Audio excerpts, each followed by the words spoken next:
I'm going to show you how you can factory reset your phone if you're having a problem with it. If you want to set it up for a different extension, or if you're having some kind of an issue with it and you need to factory reset it and reset up the extension or set it to a different extension.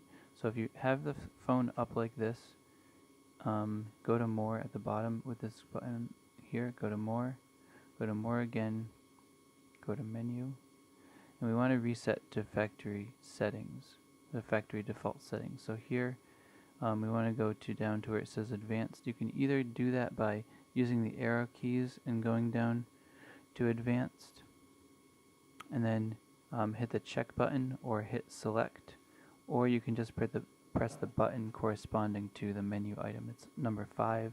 You can just hit 5 and that will go to advanced. Reset to factory defaults, that's 2. We're going to hit 2. And are you sure you want to reset your phone to factory defaults? Go to yes. And then it's going to reset. If you're getting any kind of an error on your screen like this, or if it can't connect to the server, you want to reset to factory defaults by going to new server down here. Go to new server, go to settings, and if you scroll down in this list, you're going to see that reset to factory defaults is number 9. So go ahead and reset to factory defaults that way. Either way of resetting to factory defaults. When you reset to factory defaults, it's going to take a couple minutes and the phone will restart, and I will pause this and show you what to do at the next step. So when it comes back up, whatever it says for the configuration server, you just want to go to settings here. Go to settings, go to Digium configuration server, and it's going to tell you to type in an IP address. I will tell you what to put in here.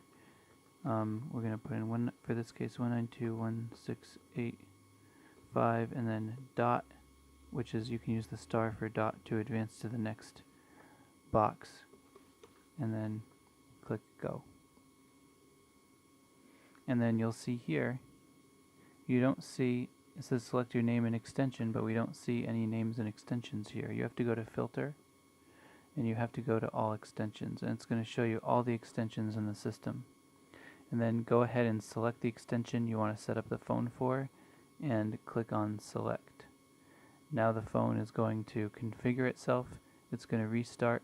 When it comes up, everything should be perfectly fine, and if not, then go ahead and reach out to me, and I can help you take care of it. Thanks for watching.